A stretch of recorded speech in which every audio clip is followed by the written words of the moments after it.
सुरभि अपनी बालकनी में कॉफी पीते हुए अपने पति आनंद से कहती है, देख रहे हो आनंद, हमारी इतनी स्टैंडर्ड कॉलोनी में बगल के 2 छोटे कमरों के घर में कुछ गांव के लोग आज शिफ्ट हो रहे हैं। हाँ अनीता, मैंने सुना है कि कोई किसान है जिसकी पत्नी दर्जी है। गांव में फसल बर्बाद होने के कारण उन्हें मजदूरी नहीं मिल रही है, इसलिए वो शहर में आकर किराए पर रह रहे हैं। हाँ, लेकिन इन्हें रहने के लिए हमारी ही कॉलोनी मिली। मैं इतनी बड़ी डिजाइनर और मेरी पड़ोसन एक मामूली दर्जी, मुझे तो इन्हें अपना पड़ोसी कहते हुए भी शर्म आएगी। वो लोग ये बात कर ही रहे थे कि तभी वहाँ पर निशा भागते हुए आती है। निशा की मेट शीला पीछे खाना लेकर भागते हुए आकर कहती है, मेम साहब, निशा बीबी खाना नहीं खा रही है, देखिए ना। नहीं पिताजी, आज मैं खाना नहीं खाऊंगी, आज मुझे पिज्जा खाना है। अरे कोई बात नहीं शीला, मैं अपनी बेटी को पिज्जा ही खिला दूंगा। चलो बेटा निशा, तैयार हो जाओ, मैं तुम्हें पिज्जा खिलाकर लेकर आता हूँ। आनंद के ऐसा कहने पर सुरभि उसे तैयार कर देती है और आनंद उसे पिज्जा खिलाने के लिए लेकर जाने लगता है। जैसे वो घर से बाहर निकलती है तो रुचि अपने आंगन में झाड़ू लगा रही थी। निशा रुचि को देखकर अपने पिताजी से कहती है, पिताजी देखिए, ये लड़की झाड़ू लगा रही है तो इसके पूरे कपड़े और बाल गंदे हो जाएंगे। रुचि निशा की बात सुनकर कहती है, कोई बात नहीं, मेरी माँ मेरे कपड़े धो देगी और मुझे नहलाकर साफ कर देगी। ये सुनकर निशा मुस्कुरा देती है और अपने पिताजी के साथ वहाँ से चली जाती है। तभी अनीता रुचि को आवाज देती है और कहती है, अरे रुचि बेटा, तुम्हें इतना काम करने की क्या जरूरत है, चलो यहाँ, मैंने खाना बना दिया है, सब लोग खाना खाएंगे। रुचि हाथ मुंह धोकर आ जाती है। सभी लोग चटाई पर बैठकर खाना खाने लगते हैं। तभी किशोर कहता है, माँ, ये तो हमारे गांव की तरह कुछ भी नहीं है। यहाँ आसपास घर ही घर है, गांव की तरह खेत नहीं है और यहाँ के लोग कितने अच्छे कपड़े पहनते हैं। हाँ बेटा, ये गांव नहीं शहर है। यहाँ के जीवन जीने का तरीका गांव के जीवन जीने के तरीके से अलग है। माँ, क्या हम लोग अभी गांव नहीं जाएंगे? पता नहीं बेटा, गांव में काम नहीं था इसलिए तो यहाँ पर आए हैं। अब मैं यहाँ पर सबके लिए कपड़े सिलूंगी और पैसे कमाऊंगी, फिर अपनी दोनों बेटियों को पढ़ाऊंगी। वैसे अनीता, यहाँ तुम्हारी सिलाई का काम अच्छा चलेगा और मैं भी अपने लिए कोई छोटी मोटी नौकरी ढूंढ लूंगा, तो हमारे घर का खर्चा आराम से चल जाएगा। रोज की तरह आज भी सुरभि अपनी बुटीक में अपने कस्टमर को अपनी डिजाइन की हुई ड्रेस देते हुए कहती है, ये लीजिए नम्रता जी, आपने जैसा कहा था मैंने आपकी 1 पीस ड्रेस को वैसा ही डिजाइन किया है। इस बार जब आप रैम वॉक पर मॉडलिंग करेंगी तो आपकी ड्रेस की लोग तारीफ करते नहीं थकेंगे। हाँ सुरभि जी, आप सही कह रही हैं, मुझे आप पर भरोसा है। पिछली बार भी आपने जो मेरी ड्रेस डिजाइन की थी उसकी भी लोगों ने काफी तारीफ की थी, और क्यों ना करे, आप मुझ जैसी कितनी मॉडल की ड्रेस बनाती हैं। ठीक है, मैं फोन पे कर देती हूँ। वैसे आपकी ड्रेस के चार्ज काफी ज्यादा हैं। नम्रता जी, आपको तो पता है कि इस कॉलोनी में मुझसे अच्छी ड्रेस कोई नहीं बना सकता, इसलिए चार्ज तो ज्यादा ही रहेंगे। नम्रता फोन पे करती है और अपनी ड्रेस लेकर वहाँ से चली जाती है। तभी निशा और आनंद वहाँ आ जाते हैं तो निशा कहती है, माँ, आपने मेरे लिए बहुत दिनों से कोई ड्रेस डिजाइन नहीं की है, आप मेरे लिए भी एक ड्रेस डिजाइन कर दो ना। जरूर करूंगी, कुछ दिनों बाद तुम्हारे स्कूल में फैंसी ड्रेस कंपटीशन है, तब तुम मेरी डिजाइन की हुई ड्रेस पहनना। वैसे भी मेरी बेटी को बड़ी होकर बड़ी मॉडल बनना है, इसलिए अभी से ही तुम्हें मॉडलिंग कंपटीशन में पार्टिसिपेट करना चाहिए। ठीक है माँ, मैं जरूर कर लूंगी। तो वहीं दूसरी तरफ प्रियंका और मालती रास्ते से चलते समय अनीता के घर के बाहर लगा बोर्ड देखती हैं, जिस पर कपड़े सिलवाने के रेट लिखे हुए थे। ये देखकर प्रियंका कहती है, देख रही हो प्रियंका बहन, हमारी कॉलोनी में कोई नई टेलर आई है, इसके रेट भी कितने कम है, क्यों ना हम इसी के पास अपनी ब्लाउज डाल दे। हाँ बहन, रेट तो कम है, लेकिन कहीं ऐसा ना हो कि वो हमें अच्छा ब्लाउज सिल कर ना दे। सुना है गाँव की है, क्या ही डिजाइन करती होगी। मैं तो कहती हूँ कि हमें सुरभि बहन से ही अपना ब्लाउज डिजाइन करवाना चाहिए। उनकी डिजाइनिंग इतनी परफेक्ट है कि सारी कॉलोनी उनकी तारीफ करती है। अरे मालती बहन, मैंने उस औरत को कल कुएं पर देखा था, उसने बहुत ही सुंदर डिजाइन का ब्लाउज पहन रखा था। क्यों ना एक बार हम मुझसे ब्लाउज सिलवा कर देखे, हो सकता है वो कम पैसों में अच्छा काम करे। ठीक है बहन, अगर तुम ऐसा कहती हो तो चलते हैं और हम अपना वो ब्लाउज वहीं दे देते हैं। प्रियंका और मालती अनीता के घर जाती हैं और अपनी अपनी साड़ी का ब्लाउज देकर अपने फोन में एक फोटो दिखाते हुए कहती हैं, बहन जी, मुझे बिल्कुल ऐसा ही ब्लाउज चाहिए, आप बना दोगी क्या? हाँ हाँ बहन, आप चिंता मत कीजिए, मैं बिल्कुल ऐसा ही ब्लाउज आपके लिए बना दूंगी। ब्लाउज देकर प्रियंका और मालती दोनों वहां से चली जाती हैं। 2 दिन बाद जब प्रियंका और मालती वापस आती हैं और अपना सिला हुआ ब्लाउज देखती हैं तो वो बहुत खुश हो जाती हैं, क्योंकि ब्लाउज बिल्कुल वैसा ही बना था जैसा उन्होंने दिखाया था। ये देखकर मालती खुश होते हुए कहती है, बहन जी, आपने तो सेम टू सेम ब्लाउज बना दिया है। वैसे आप जो साड़ी और ब्लाउज पहनती हो ये भी बड़े सुंदर हैं। ये भी क्या आप खुद ही डिजाइन करती हो? हाँ हाँ बहन जी, मैं बचे हुए कपड़ों से अपनी साड़ी ब्लाउज डिजाइन करती हूँ। ये सुनकर प्रियंका और मालती हैरान रह जाती है। दोनों अपने ब्लाउज ले लेती हैं और बाहर आ जाती हैं। फिर वो अपने घर की तरफ जाते हुए रास्ते में बातें करती हैं। तुमने देखा बहन, अनीता का ब्लाउज और साड़ी कितनी सुंदर थी। ऐसा लग रहा था किसी बड़े डिजाइनर से डिजाइन करवाया है। हाँ प्रियंका बहन, मैं तो ये सुनकर हैरान रह गई कि वो चिंदियों को जोड़कर ऐसी साड़ी और ब्लाउज बनाती है। धीरे धीरे ये बात सारी कॉलोनी में फैल गई कि अनीता बहुत अच्छे ब्लाउज और कपड़े सिलती है। तो वहीं दूसरी तरफ रुचि का एडमिशन भी निशा के स्कूल में ही हो जाता है। रुचि निशा से मिलती है और कहती है, निशा, मैंने भी तुम्हारे स्कूल में एडमिशन ले लिया है। आज से हम दोनों दोस्त हुए। लेकिन मेरी माँ कहती है कि गरीबों से दोस्ती नहीं करनी चाहिए। देखो तुमने कितने पुराने गंदे कपड़े पहन रखे हैं और मेरी ड्रेस देखो बिल्कुल नहीं। ऐसा कहकर निशा वहां से चली जाती है। तब रुचि मन में सोचती है, कितना घमंड है इसे अपनी ड्रेस पर। इसे बताने कि मेरी माँ बहुत अच्छा ड्रेस सिलती है। इतना अच्छा तो कोई भी नहीं सिल सकता। शाम हो जाती है और निशा और रुचि दोनों की छुट्टी हो जाती है। सुरभि अपनी कार लेकर निशा को लेने जाती है। वो निशा के स्कूल के बाहर निशा का इंतजार कर रही थी। तभी वहाँ कुछ औरतें उसे मिलती हैं और कहती हैं, अरे सुरभि बहन, तुम्हें पता है तुम्हारे बगल में जो औरत रहने आई है ना, वो इतने शानदार कपड़े सिलती है कि पूरी कॉलोनी में उसके कपड़ों की चर्चा है। वो मामूली सी दर्जी भला डिजाइनर कपड़े थोड़ी ना सिलती होगी, ऐसे ही झोला छाप कपड़े सिलती होगी। नहीं नहीं बहन, वो तो चिंदी जोड़कर भी बहुत अच्छी साड़ी बनाती है। और देखो वो आ रही है, उसने चिंदिया जोड़कर कितनी सुंदर साड़ी बनाई है। उसकी साड़ी देखकर तो ऐसा लगता है कि हमें भी साड़ी पहननी चाहिए। ये सुनकर सुरभि मनी मन सोचती है, अच्छा तो इस तरह की साड़ी पहनती है जिसकी सारी कॉलोनी में तारीफ हो रही है। कोई बात नहीं, मैं भी इससे सुंदर साड़ी बनाकर पहनूंगी। तब तक निशा आ जाती है और सुरभि निशा को कार में बिठाकर वहां से निकल जाती है। अब सुरभि घर आती है और अपनी बुटीक में आकर अपने लिए एक सुंदर सी साड़ी डिजाइन करती है। उसके बाद उसे पहनकर वो आईने में देखते हुए अपने आप से कहती है, मैंने उस गरीब अनीता से भी अच्छी साड़ी डिजाइन की है। कल वर्मा जी के यहाँ कथा पर सभी को पता चल जाएगा कि बेस्ट कपड़े तो मेरे ही होते हैं। अगले दिन सुरभि अपनी डिजाइनर की हुई साड़ी पहनकर अपने पति और बेटी के साथ वर्मा जी के यहाँ कथा में पहुंचती है, जहाँ अनीता पहले से ही मौजूद थी और उसने एक सिंपल सी साड़ी पहन रखी थी। सभी लोग अनीता की साड़ी की तारीफ कर रहे थे। तब सुरभि अनीता के पास आती है और कहती है, हेलो अनीता, मैंने सुना है कि तुम अच्छी साड़ी डिजाइन करती हो, इसलिए मैंने सोचा कि मैं अपने हाथों के डिजाइन की हुई साड़ी पहनकर पार्टी में आ जाती हूँ, ताकि तुम भी देख लो कि मुझसे अच्छा डिजाइन कोई नहीं कर सकता। सुरभि जी, मैंने आपके बारे में सुना है, आप बहुत अच्छी डिजाइनर है। मैं तो एक साधारण दर्जी हूँ, मैं आपकी बराबरी कैसे कर सकती हूँ। वही तो मैं भी अपनी सहेलियों को समझा रही थी कि 2 घोड़े की दर्जी मुझ जैसे फैशन डिजाइनर का मुकाबला कभी कर नहीं सकती। एनीवे, तुम्हें ये बात पता है, मेरे लिए इतना ही काफी है। ऐसा कहकर सुरभि वहां से चली जाती है। तब रुचि अपनी माँ से कहती है, माँ, आंटी आपको इतना सुना कर गई, आपने कुछ क्यों नहीं कहा। बेटा, आंटी मुझे नहीं सुना रही थी, वो अपने आप को अच्छा बता रही थी। और कोई अपने आप को अच्छा बताए, इसमें मुझे भला बुरा क्या लगना चाहिए। अच्छा चलो हम खाना खाते हैं।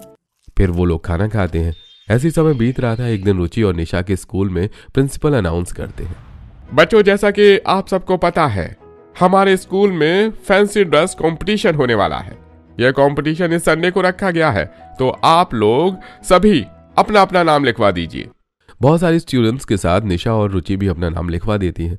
तब निशा रुचि से कहती है, तू भी कंपटीशन में हिस्सा ले रही है, लेकिन तू देखना, जीतूंगी तो मैं ही, क्योंकि मेरी मम्मी बहुत अच्छी ड्रेस बनाती है। रुचि अपने घर पर आकर अपनी माँ से कहती है, माँ, आज मैंने स्कूल में फैंसी ड्रेस कंपटीशन के लिए अपना नाम लिखवा दिया है, तो तुम एक अच्छी सुंदर सी ड्रेस बना देना। हाँ बेटा, तू चिंता मत कर, मैं बना दूंगी। तो वहीं निशा अपने घर पहुंचकर अपनी माँ से कहती है, माँ, फैंसी ड्रेस कंपटीशन में मेरे लिए आप एक ऐसा ड्रेस बनाना, और हाँ, ये ड्रेस रुचि की ड्रेस से अच्छी होनी चाहिए। बेटा तू चिंता मत कर, मैं तुझे एक ऐसी बहुत सुंदर ड्रेस बना कर दूंगी। रुचि की ड्रेस उसके आगे कुछ नहीं लगेगी। आखिर वो एक दर्जी की बेटी है और तू एक डिजाइनर की बेटी। अब इधर सुरभि अपनी बेटी के लिए एक सुंदर सी लॉन्ग 1 पीस फ्रॉक सिलती है, तो वहीं अनीता अपनी बेटी के लिए बचे हुए कपड़ों से घेरदार बहुत खूबसूरत सी फ्रॉक बनाती है। कंपटीशन का दिन आ जाता है और दोनों अपनी अपनी ड्रेस पहनकर रैंप वॉक करती हैं। स्कूल के सभी लोग उन दोनों की ड्रेस को देखकर तालियां बजाते हैं, लेकिन जब विनर अनाउंस होता है तो रुचि जीत जाती है।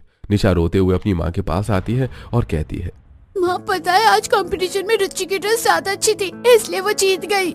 इसके बाद सुरभि और अनीता की दुश्मनी और ज्यादा बढ़ जाती है। सुरभि जब भी कहीं अनीता से मिलती तो वो उसकी बेइज्जती करने का कोई मौका नहीं छोड़ती और निशा भी रुचि को उसके गरीब होने का ताना मारती। ऐसी समय बीतता है और दोनों कॉलेज में पहुंच जाती हैं। आज दोनों के कॉलेज का पहला दिन था। निशा अपनी माँ का डिजाइन किया हुआ एक लॉन्ग वन पीस पहनकर कॉलेज आई थी। कॉलेज में सभी लोग उसे ध्यान से देख रहे थे। नीता और किरण उसके पास आई और बोली, तूने तो सचमुच बहुत सुंदर ड्रेस पहनी है। तेरी ड्रेस का तो कोई जवाब नहीं है। हाँ यार, पूरे कॉलेज में तो कोई ऐसी ड्रेस नहीं पहन सकता। खैर, मैं तुझे अपनी और दोस्तों से मिलवाती हूँ। ऐसा कहकर किरण निशा को लेकर अपने दोस्तों के ग्रुप में जाती है और उन सभी से निशा को मिलवाती है। सभी लोग निशा की ड्रेस की बहुत तारीफ करते हैं। तभी किरण देखती है कि दूर से कोई लड़की ब्लैक कलर की सिंपल पतली सी बॉर्डर वाली साड़ी पहनकर आ रही है, जिसे देखकर नीता कहती है, किरण, तू उस लड़की को देख रही है? कितनी सिंपल और कितनी सुंदर साड़ी पहनकर आई है, और बॉर्डर भी कितना प्यारा लग रहा है। कौन है ये लड़की? अरे ये तो वो रुचि है, हमारे स्कूल में जो पढ़ती थी। रुचि के कपड़े उसकी दर्जी माँ डिजाइन करती थी। वाह यार, कितने अच्छे डिजाइन करती है उसकी माँ, इतने सुंदर। वो साड़ी इतनी प्लेन होने के बाद भी कितनी सुंदर लग रही है। ऑसम, हमें पास से जाकर देखना चाहिए। सभी लड़कियां दौड़कर रुचि के पास चली जाती हैं और उसकी साड़ी के बारे में बातें करने लगती हैं। तो ये सब कुछ देखकर निशा जल जाती है। निशा घर आकर अपनी माँ को सारी बातें बताते हुए कहती है, तुम्हें पता है माँ, आज मेरी कितनी इंसल्ट हुई। उस दो कौड़ी की रुचि ने जो साड़ी पहनी थी, मेरे दोस्तों को वो मेरी इस डिजाइनर गाउन से ज्यादा पसंद आई। तुम चिंता मत करो बेटा, तुम बता रही थी ना कि तुम्हारे कॉलेज में अगले हफ्ते गेट टुगेदर पार्टी है। मैं उस पार्टी के लिए तुम्हारे लिए बहुत सुंदर सा ड्रेस बनाऊंगी। सभी लोग तुम्हारी ड्रेस को देखते रह जाएंगे। आप मेरी ड्रेस बहुत महंगी बनाना, इतनी महंगी कि उस रुचि की माँ इतनी महंगी ड्रेस बना ही ना पाए और सभी को मेरी ही ड्रेस पसंद आए। वहीं दूसरी तरफ रुचि अपनी माँ से कहती है, पता है माँ, कॉलेज में आज सभी को मेरी साड़ी बहुत पसंद आई। सबने मेरी बहुत तारीफ की। लेकिन क्या बेटा, कुछ प्रॉब्लम हो गई क्या? अरे माँ, कुछ प्रॉब्लम नहीं। मैं दीदी से मिलने कॉलेज गई थी तो मैंने देखा कि सभी लड़कियां दीदी की तारीफ कर रही हैं और निशा दीदी अकेली खड़ी होकर रुचि दीदी से जल रही हैं। अब जलेगी ही, वो इतनी बड़ी डिजाइनर की बेटी है और उसको इसी बात का घमंड है। लेकिन उसे नहीं पता कि मेरी माँ से अच्छा तो कोई डिजाइनर हो ही नहीं सकता। अरे भाई, अब अपनी माँ की तारीफ ही करते रहोगे या खाना भी खाओगे? मुझे बहुत जोर से भूख लग रही है। अब सभी लोग बैठकर खाना खाते हैं। उसके बाद अनीता रुचि के लिए कुछ कपड़ों को जोड़कर एक रंग बिरंगी साड़ी बनाने की तैयारी में लग जाती है और वो उसका पहले स्केच करती है, फिर उसके बाद ब्लाउज का स्केच बनाती है और फिर काम शुरू करती है। तो वहीं दूसरी तरफ सुरभि अपनी बेटी के लिए एक ब्लू कलर का फिश कट वन पीस बनाने की तैयारी में लग जाती है। दोनों अपनी अपनी बेटियों के लिए ड्रेस बना रही थी और ऐसे ही एक हफ्ता गुजर जाता है और गेट टुगेदर पार्टी का दिन भी आ जाता है। अपनी बेटी को long fish cut one piece पहनाकर सुरभि कहती है, बेटा, तेरी ड्रेस सबसे सुंदर है। मैंने इसमें बहुत महंगा मटेरियल यूज किया है। आज तो तुझे कोई भी नहीं हरा सकता। Oh, thank you so much mom. ठीक है, अब मैं कॉलेज चलती हूँ, शाम को मिलते हैं, बाय। निशा अपनी कार में बैठकर कॉलेज पहुंचती है जहां गेट टुगेदर पार्टी स्टार्ट हो चुकी थी। जैसे ही निशा अपनी दोस्तों के बीच में पहुंचती है तो सभी लोग उसे देखने लगते हैं और दौड़कर उसके पास आ जाते हैं। तभी नीता निशा से कहती है, वाह निशा, ये फिश कट वन पीस तो बहुत सुंदर लग रहा है। हाँ यार, सचमुच तेरी ड्रेस का तो जवाब नहीं। तभी सामने से रंग बिरंगी सुंदर सी साड़ी और डिजाइनर ब्लाउज पहने रुचि वहां आ जाती है। तभी किरण रुचि को देखकर कहती है, यार रुचि, तेरी साड़ी तो बड़ी कमाल और डिजाइनर लग रही है। ऐसा लग रहा है कि तूने किसी बहुत बड़े डिजाइनर से डिजाइन करवाई है। अरे नहीं किरण, ये तो मेरी टेलर माँ ने सिला है। वैसे निशा, कुछ भी कहो, लेकिन रुचि की साड़ी तेरे डिजाइनर ड्रेस से भी ज्यादा खूबसूरत लग रही है। मुझे तो लगता है रुचि की मम्मी तेरी मम्मी से भी बड़ी डिजाइनर है। ये सुनकर सभी लोग हंस पड़ते हैं। ये बात निशा को बहुत बुरी लगती है। ऐसी समय बीत रहा था। बीतते समय के साथ रुचि ने कई बार निशा से दोस्ती करने की कोशिश की, लेकिन निशा ने हमेशा ही रुचि को नीचा दिखाया। अब दोनों कॉलेज के लास्ट ईयर में पहुंच गई थी। एक दिन प्रिंसिपल अनाउंस करते हुए कहते हैं, स्टूडेंट्स, जैसा कि आप लोगों को पता है, हर साल की तरह इस साल भी हमारे कॉलेज में मॉडलिंग कंपटीशन हो रहा है। जिसे भी इस कंपटीशन का हिस्सा लेना हो वो अपना नाम लिखवा ले। वैसे कंपटीशन की थीम इंडिया के कल्चर को रिप्रेजेंट करना है, तो इसके लिए आपको साड़ी पहननी होगी। यार, मैंने तो सुना है कि इस बार का मॉडलिंग कंपटीशन बहुत ही अच्छा होगा, क्योंकि इंडिया के सबसे बड़े मॉडल इस कंपटीशन को होस्ट करेंगे और जो कंपटीशन में जीतेगा उसे नेशनल लेवल पर मॉडलिंग का मौका मिलेगा। वैसे रुचि और निशा, किसी का तो नहीं पता, पर तुम दोनों को तो इस कंपटीशन में हिस्सा जरूर लेना चाहिए। करीना, मैं तो इस कंपटीशन में हिस्सा जरूर लूंगी, क्योंकि मेरी माँ इतनी बड़ी डिजाइनर है तो मेरे लिए कुछ ना कुछ स्पेशल साड़ी डिजाइन करेगी। लेकिन रुचि को इस कंपटीशन से दूर रहना चाहिए, क्योंकि टुकड़ों से बनी हुई साड़ी कंपटीशन में नहीं चलेगी। निशा की बात सुनकर सभी हंस पड़ते हैं, लेकिन रुचि कुछ नहीं कहती। शाम को रुचि अपने घर आती है और अपनी माँ को सारी बातें बताते हुए कहती है, माँ, मैंने उस कंपटीशन के लिए अपना नाम दे दिया है। निशा को अपनी माँ की बनाई हुई ड्रेस का बहुत घमंड है, लेकिन मैं जानती हूँ कि तुमसे अच्छी ड्रेस कोई नहीं डिजाइन कर सकता। माँ, इस बार मेरे लिए इतनी सुंदर साड़ी डिजाइन करना ताकि निशा का सारा घमंड टूट जाए। रुचि बेटा, मैं तुम्हारे लिए बहुत ही सुंदर साड़ी डिजाइन करूंगी, लेकिन हाँ, वो इसलिए नहीं कि निशा का घमंड टूट जाए, बल्कि इसलिए कि मैं चाहती हूँ कि इस कंपटीशन को मेरी बेटी जीते। हाँ रुचि बेटा, अनीता सच कहती है। बुराई का जवाब बुराई से देना सही नहीं है। वो जैसे भी है हमारे पड़ोसी है और हमें उनके बारे में बुरा नहीं सोचना चाहिए। सॉरी माँ पिताजी, आप सच कहते हैं। निशा ने भले ही मुझसे कभी दोस्ती ना की हो, लेकिन मैं बचपन से ही उसे अपना दोस्त समझती हूँ। तो वहीं दूसरी तरफ निशा अपनी माँ से कहती है, माँ, कॉलेज में मॉडलिंग कंपटीशन के लिए मेरे साथ रुचि ने भी अपना नाम दिया है और उसे लगता है कि उसकी माँ इस कंपटीशन के लिए एक बहुत अच्छी साड़ी डिजाइन बना सकती है। बेटा, उसे बनाने दो।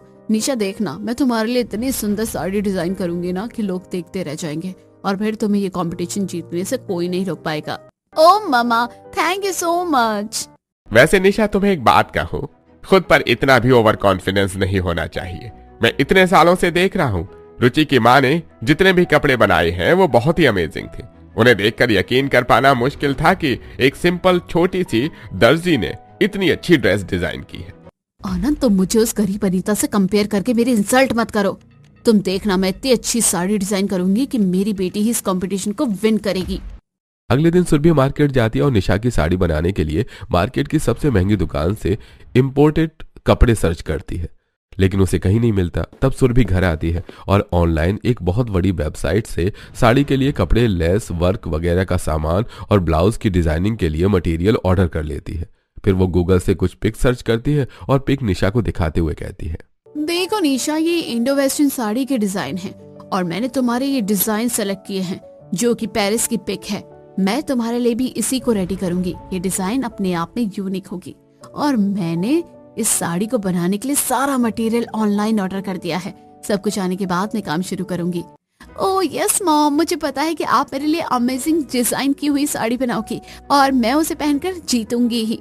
तो वहीं दूसरी तरफ अनीता अपनी एक बहुत पुरानी पेटी खोलती है और उसमें रखा हुआ नग और मोतियों के वर्क वाला कपड़ा निकालती है और उसे अपने हाथों से लेकर अपने आप से कहती है, मैंने बहुत पहले ही कपड़ा खरीदा था। सोचा था मैं इससे अपने लिए एक सुंदर सी साड़ी डिजाइन बनाऊंगी, लेकिन वक्त और गरीबी ने कभी मुझे ये मौका नहीं दिया। पर आज मैं अपनी बेटी के लिए इसी से एक बहुत ही सुंदर डिजाइन साड़ी करूंगी। ऐसा कहकर अनीता उस कपड़े को लेकर अपनी सिलाई मशीन के पास आती है। सबसे पहले वो एक कॉपी और पेन लेकर साड़ी का स्केच तैयार करने लगती है। बहुत सारे स्केचेस तैयार करने के बाद फाइनली वो एक बहुत अच्छा सा स्केच तैयार कर लेती है। रात के 3 बज चुके थे। रुचि की नींद खुलती है तो वो देखती है कि उसकी माँ उसके बगल में नहीं थी। फिर रुचि उठकर अनीता के पास आती है और कहती है, माँ, आप अब तक सोई नहीं? बेटा, मैं बहुत देर से तेरी साड़ी की डिजाइन ड्रॉ कर रही थी, अब जाकर ये फाइनल हुई है। ये रही तेरी साड़ी की डिजाइन। मुझे देखकर पता कैसी लग रही है? सचमुच माँ, ये तो बहुत अमेजिंग है। ऐसी डिजाइन मैंने आज तक नहीं देखी। बस बेटा, अब मैं चैन से सो सकती हूँ। कल से मैं इस डिजाइन को बनाना शुरू करूंगी। ये सुनकर रुचि अपनी माँ को गले से लगा लेती है। अगले दिन से एक तरफ सुरभि अपनी बेटी निशा के लिए एक इंडो वेस्टर्न साड़ी बनाना शुरू कर देती है, तो दूसरी तरफ अनीता अपनी बेटी के लिए एक इंडियन लेकिन खूबसूरत साड़ी बनाने की तैयारी करने लगती है।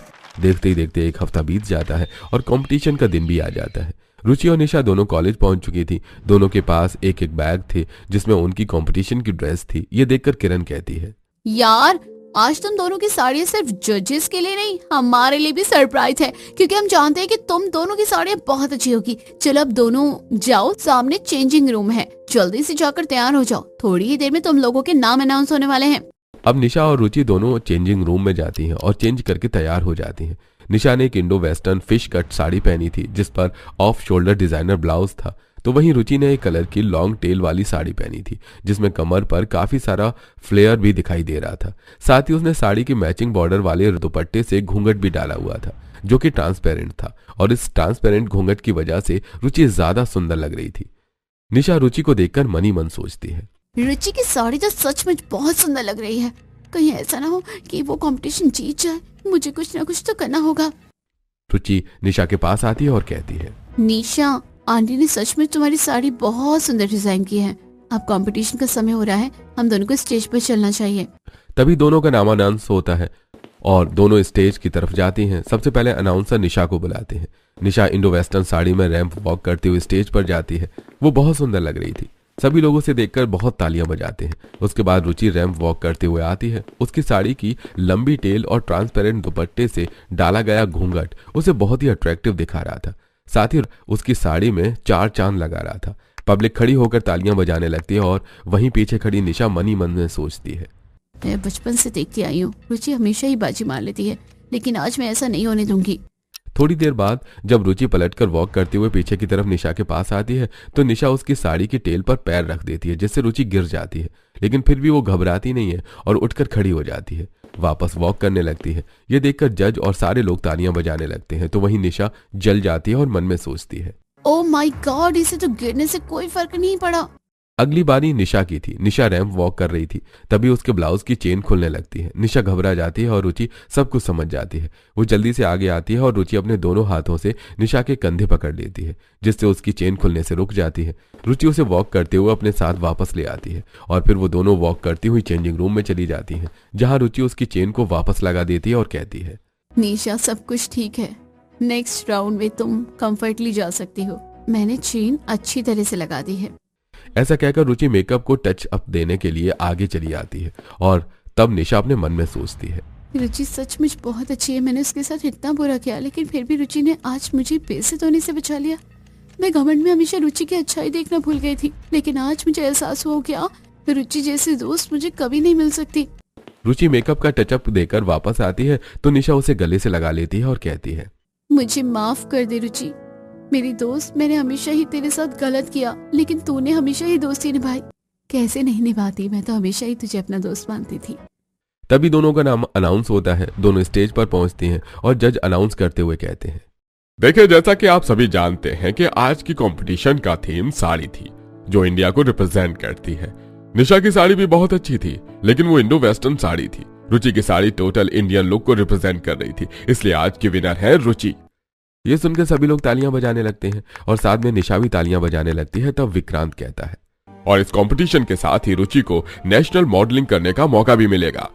रुचि विक्रांत के पास आती है और कहती है, सर प्लीज मुझे आपसे कुछ बात करनी है। हाँ रुचि जी, कहिए, आपको क्या बात करनी है?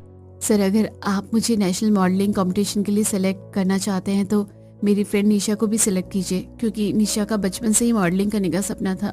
अगर वो आपके साथ इस कंपटीशन के लिए आएगी तो आपको एक बहुत अच्छी मॉडल मिल जाएगी, और अगर वो नहीं आएगी तो मैं भी नहीं आ सकती। हाँ, समझ गया रुचि, मैं तुम्हारी दोस्ती और तुम्हारी हमदर्दी दोनों को समझ सकता हूँ। तुम जैसी दोस्त जिसके पास हो उससे ज्यादा लकी कोई नहीं हो सकता। ठीक है, मैं तुम्हारे साथ साथ निशा को भी साइन कर लूंगा। इसके बाद विक्रांत अनाउंस करते हुए कहता है, तो दोस्तों, आपके लिए एक और खुशखबरी है कि रुचि के साथ साथ मैं आपकी कॉलेज की निशा को भी अपनी मॉडलिंग असाइनमेंट के लिए साइन कर रहा हूँ। यह सुनकर कॉलेज के सभी स्टूडेंट्स तालियां बजाने लगते हैं और निशा आगे बढ़कर रुचि को गले से लगा लेती है। तो वहीं ऑडियंस में बैठी निशा और रुचि की माँ दोनों बहुत खुश हो जाती हैं। सुरभि अब सब कुछ समझ चुकी थी और उसे अपनी गलती का एहसास था। वो अनीता के पास आती है और माफी मांगते हुए कहती है, अनीता बहन, मुझे माफ कर दो, मैं हमेशा तुमसे जलती रही और तुम्हें नीचा दिखाने का कोई मौका नहीं छोड़ती थी, लेकिन तुमने और रुचि ने कभी ना मेरा और निशा का बुरा नहीं सोचा, और आज रुचि की वजह से मैं अपनी बेटी को नेशनल मॉडलिंग कंपटीशन में उतारने का मेरा वर्षों पुराना सपना पूरा हो रहा है। बहन जी, मुझे खुशी है कि आपको अपनी गलती का एहसास है। वैसे भी आज माफी मांगने का नहीं बल्कि खुशियां मनाने का दिन है, तो आप मुझसे माफी मांगने की बजाय गले लगिए। इधर अनीता और सुरभि गले मिलती हैं तो उधर रुचि और निशा गले मिलती हैं और इस तरह वो लोग एक दूसरे के दुश्मन नहीं बल्कि दोस्त बन जाते हैं।